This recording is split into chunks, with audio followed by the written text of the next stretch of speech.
In physics, measurement is necessary. You can't skip it even though it's more boring compared to mechanics or thermodynamics. But I understand how boring measurement may seem.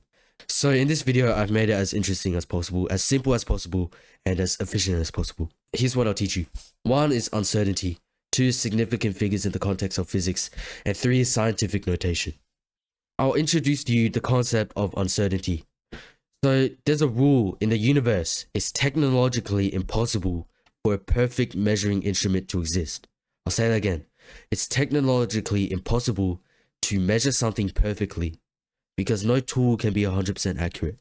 So let's say you have a ruler. Even a ruler might be a few millimeters off in the final measurement. You can't have a perfectly manufactured, perfectly precise measuring instrument.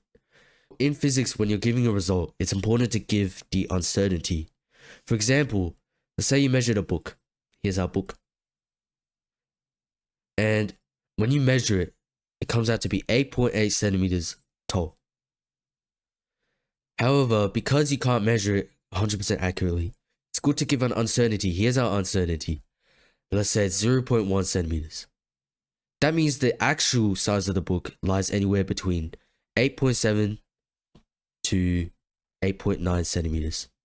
Somewhere between these two values, the real size of the book. Now you can express uncertainty in percentages as well, which is useful. How you do it is you take the uncertainty, which in this case is 0.1 centimeters, 0.1, and divide it by the measurement you got. So 8.8. After this, you times it by 100% and you solve it. Now here the answer is going to be some annoying super long decimal. So we can approximate it with this symbol, which basically just means roughly. So we can say the percent uncertainty is approximately 1%. Now to help you lock in this concept and apply it to real life, I have a fun problem.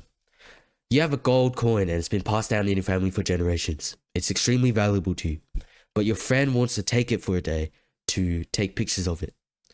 So before he takes it, you want to make sure that he doesn't return a fake. So you measure it on your scale. However, your scale has an uncertainty of plus or minus 0.05 grams. So you decide to put your coin on the scale and the weight comes out to be 12.35 grams. Your friend borrows it for a day and then he gives it back the next day. You decide to weigh it again to check if it's the same coin. You put it on the scale and it comes out with 12.28 grams. Is this enough of a difference to worry about whether or not it's the same coin? Well, we can check. If the uncertainty is 0.05 grams, that means according to the first measurement, the coin could be anywhere between 12.30 grams to 12.40 grams. For the second measurement, when your friend gave the coin back, the uncertainty says that it could be anywhere between 12.23 grams and 12.33 grams. Should you worry about whether or not it's yours? Well, since these ranges, they overlap with each other, then you have no real reason to worry about whether or not the coin is the same coin. They overlap with each other. But if the ranges were completely different, then it's probably not the same coin. Now I'll explain to you significant figures in the most simple way. Now there's 5 rules to significant figures. Rule number 1 is non-zeros are always significant. Number 2, zeros between non-zeros are always significant. Number 3, leading zeros are not significant. Trailing zeros to the right of the decimal are significant. Trailing zeros in a whole number are significant only if the decimal is shown. I'm going to give examples for all 5 to clear it up. So non-zeros are significant. So 2.35 has 3 significant figures. Zeros between non-zeros are significant. So 105 has 3 significant figures. Leading zeros are not significant. So 0.005 only has 1 significant figure, which is 5. Trailing zeros to the right of the decimal are significant. So 1.20 has 3 significant figures. Trailing zeros in a whole number only if decimals are shown. 100 has only 1 significant figure.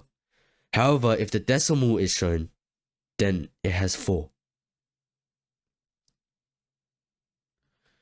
So you can write this down if you want. It's an objective set of rules that significant figures follow. Now I'm going to explain a concept to you, which is called the significant figures uncertainty rule. Something like that.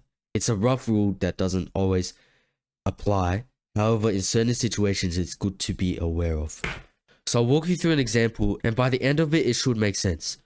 Let's say you are measuring a rectangle, and it's 11.3 centimeters by 6.8 centimeters. This is equal to 76.84 centimeters squared. Now, this is the raw answer, but when we measure things, like I said, there's always a degree of uncertainty, and we have to consider that. The rule of significant figures and uncertainty is that your final answer should not have more significant figures than the least precise measurement in the original equation. I'll make this more clear. 76.84 has 4 significant figures. The term with the least significant figures in the equation is 6.8, which only has 2. So the final answer should not exceed 2 significant figures. So we have to round it to 2 significant figures. And the closest number is 77. So our answer should not be 76.84. It should be 77 centimeters squared. Here's a real life example that might take some thinking. Let's say you have a protractor. This is my protractor. It looks ugly, but it's okay. It measures 60 degrees on something. So 60 degrees something something. How many significant figures should you quote? Well, I'll go through it. Since a protractor is not super accurate, we can assume that there's an uncertainty of 1 degree. Then we have to make sure that we don't write the answer as 60.0 degrees, because this implies that the protractor is more precise than it actually is. 60.0 means we're sure that it's 60.0, but it might be 60.3 or 60.8. We don't know, so don't write the decimal unless you're sure. Now for the final topic of today, which is scientific notation. Scientific notation is important because it lets you write really large numbers in a very compact, concise form. Here's my super easy tutorial for putting a number in scientific notation. So let's take a number, 36900. Step 1, move the decimal to a place where the new value of the number is numerically less than 10. So we'll move it until it's less than 10. Now it's 3.6900, which is below 10. Then we multiply it by 10. And then we count how many times we move the dot. So 1, 2, 3, and 4. That means the 10 has an exponent of 4. This is our scientific notation. Here's another example. 344.50. You have to consider the significant figures. So I'll give you a second based on what you learned today. How many significant figures are in this number? There's 5. So we have to write it out in a way that where we keep all 5. Let's move the decimal. 1, 2. Now it's 3.4450. We multiply it by 10 to the power of 2 because we moved the dot 2 times. And it still has 5 significant figures. Now, I didn't say that I'll talk about this today, but this is an important part of real-life measurement in physics. There's something called the SI system. If you want to write that down, the SI system. And it's the global standard for measurement across every country or for the sciences. It's a global standard, and it's meters, which is M, kilograms, which is kg, and seconds, which is S. There's a lot of other parts, but these are the main important ones. You'll see these a lot. And these measurements are extremely precise. For example, they used to keep a platinum iridium cylinder in Paris, and it weighed exactly 1 kilogram. That's how they kept track of the kilogram. Seconds, we measure it based on the amount of times a cesium atom vibrates in 1 second. That's a second. It's something like 9 million something. It's an extremely precise number. So the SI system is the global standard, and just remember that.